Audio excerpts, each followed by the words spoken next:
Funny thing is, he was throwing just as well with a reduced fracture dislocation that he was without. What has that got to say about him? Good news is, they've got a backup. And it's someone I've never heard of, you've never heard of, we've never heard of. So, yeah. I got bones, I got bones, I got 206, I got 206, I got Jared Goff. I know what you're thinking. It's just a thumb. We all do it. You know, you got a thumb injury, you pop it back in. That's just what we do. I grew up playing hockey. We're tough. 364 more days till next year's hockey tryouts. I gotta toughen up. Yeah! You saw the video, right? What happened? All you saw was him kind of going back, kind of hiding his thumb, and it's clearly out, right? So where did the dislocation, fracture dislocation happen? Well, there's no report saying where it did, but that appears to be the injury in terms of the positioning. Now, maybe he was just positioning it like that, but it looked like it was kind of stuck, all right? And that means, could it be the actual carpal metacarpal joint? More than likely. There's multiple areas where it could be. Carpal metacarpal or the metacarpal phalangeal joint, okay? And where he was positioning it was the metacarpal phalangeal joint. CMC, MP, IP. There's only two main joints. In the fingers, you got slightly different. There's a proximal and a distal IP joint. In the thumb, you have an IP joint because you don't have a third phalanx in the thumb. That's pretty cool, right? So, what does that mean? MP is more than likely the injured area because his thumb was sitting like this. Could it be the CMC? It could be, because you could have a carpal metacarpal dislocation. It could be sitting here. But normally in throwing athletes, what happens? Come on, stick with me, wait. So basically, CMC, MP, IP, the way he was holding it, probably the MP, but we don't know all the details, but there's a lot of different anatomical considerations that can happen. Now, there's one type of injury that often happens with goalkeepers, and often if you take a ball a certain way, you fall a certain way. The gamekeeper's thumb, you've all heard about it. It's the ulnar collateral ligament. And so oftentimes that joint takes a lot of the stress. MP joint. So if he had a dislocation and a fracture, did it go volar, did it go dorsal, did it go medial, did it go radial or ulnar? Which way did it go? We don't have all the details. We don't have the x-rays. There's a lot of buzz out there on the Twitter feed, so who knows? The good thing is that he did what any of us would normally do, is you dislocate a thumb, you pop it back in, you play a game, you throw a ball.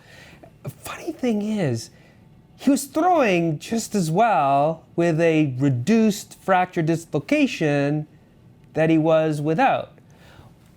What has that got to say about him, or all of us for that matter? You know, because I know, would I throw a ball after a fracture dislocation of my thumb? Of course I would. All right, I wouldn't. It would hurt.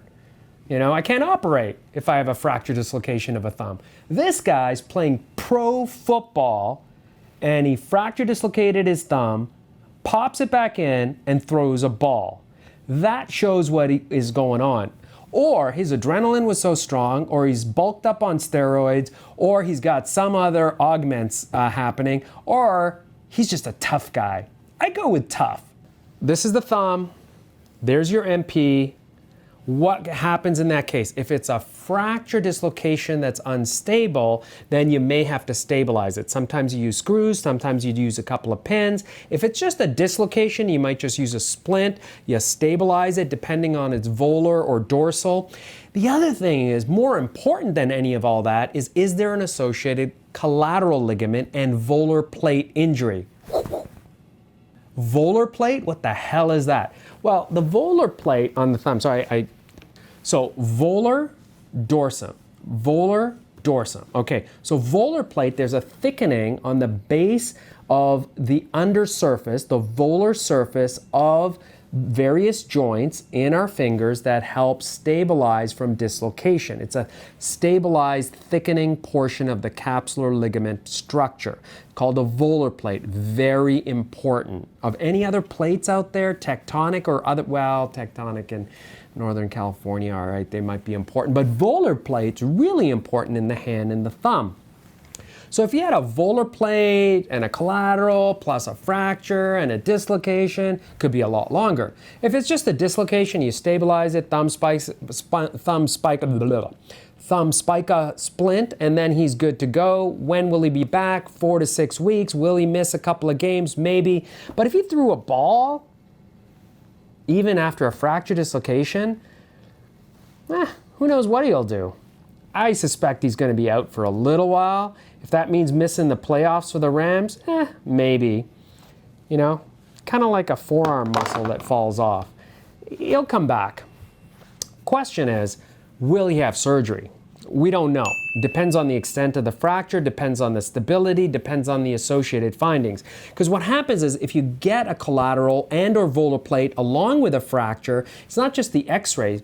What ends up happening if he ends up going to get an MRI, then could you have a portion of the volar plate or the collateral ligament stuck or preventing reduction? Could it be a complete reduction, incomplete reduction? So many fractures.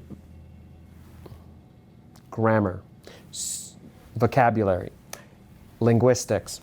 So many fractures that could happen. So many different options. A dislocation is not a dislocation.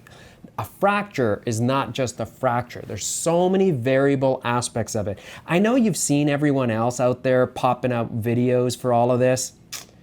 Trust me, nobody really knows. And even the surgeon who's treating him, even then, it's clinical considerations, it's a balance of evidence, benefit, risk, all of those factors. And then you throw into the whole picture that he's a pro athlete making millions of dollars and an NFL Super Bowl opportunity is priceless. So what does that mean? All bets are off. I got bones. I got bones. I got 206.